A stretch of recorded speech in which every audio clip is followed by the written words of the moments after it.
ready, just let me know. And whenever you're ready. Okay. So how many of you guys have ever played a video game? Most of us.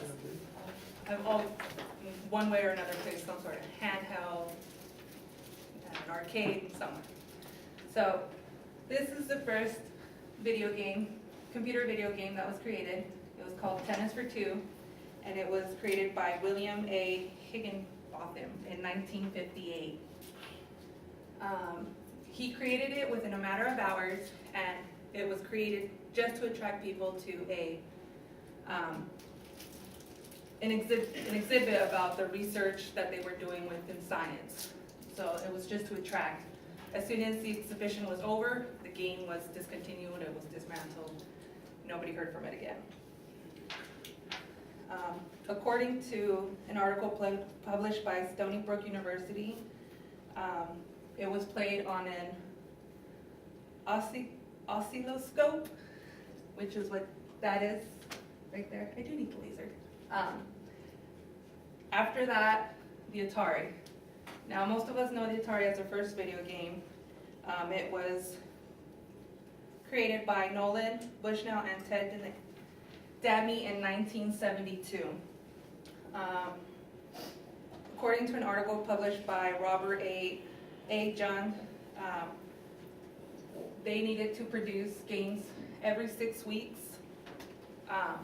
to just cover the cost of what the game was costing to produce. Within the game, they brought in $3.2 million in 1986 with the Atari 7800, which produced Joust, Pac-Man, and Asteroids, which were their most popular games. After Atari, well, this is what the gaming for Atari looked like. And if you look at this now and we'll see later what the gaming looks like, it's changed drastically. After that came Nintendo. Nintendo was first created in 1889 by a Japanese man named Yamauchi. He came up with the name. It's a kanji. They're kanji words, so it was nen, ten, and then do, which means leave luck to heaven. He started out by producing playing cards, which had been illegal in Japan.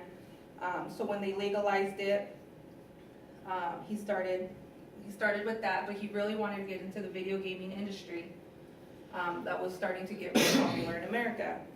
So he sent his son-in-law to America to found, and that's how they created Nintendo for America. They created Space Fever, Space Launcher, Space Firebird, which were, I guess, really popular games back in the day. Everybody was doing space games. They didn't do so great. Pong and Pac-Man were doing a lot better. And then they created Donkey Kong. Donkey Kong was said to be, according to Console Wars by Blake J. Harris, they called it a quarter magnet. They were producing a lot. They started out with the Nintendo, which led to Super Nintendo. Then we had Nintendo 64, and the one popular one right now is the Wii.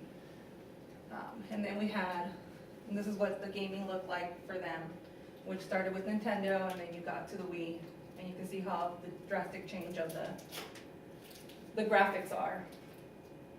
Then you have Xbox. Xbox was manufactured by Microsoft in 1988. A few gentlemen brought the idea to Bill Gates. It was originally supposed to be called DirectX Box. They didn't think it was going to bring in a lot.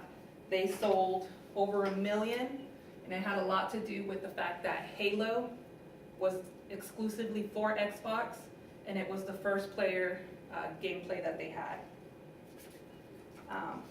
And then you have, in the beginning, that's what the graphics looked for Xbox, and then for Xbox 360. And then you have PlayStation. PlayStation was created in 1988. It first started out when Sony and Nintendo wanted to create a super disc. According to Mary Bell's The History of PlayStation, they split, they were having business differences. They split, and in 1991, PlayStation revamped what was a super disc. And in 94, the super disc, the original PlayStation would play Super Nintendo games. So in 94, they went over and they did full CD based, and they became one of the best selling consoles out there.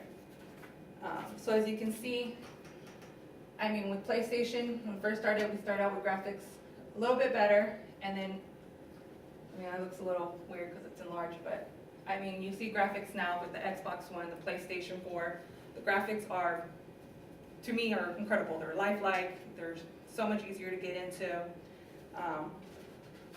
So looking back, when you start from something like this, where you can't even really make out what the character is, to something like that, where, I mean, you see the gun, you see the destruction that's everywhere else. It's something that's completely different, and it's come a long way. And for me, the way it's progressing in the next few years or in the next decade, gaming is going to be something completely, totally different.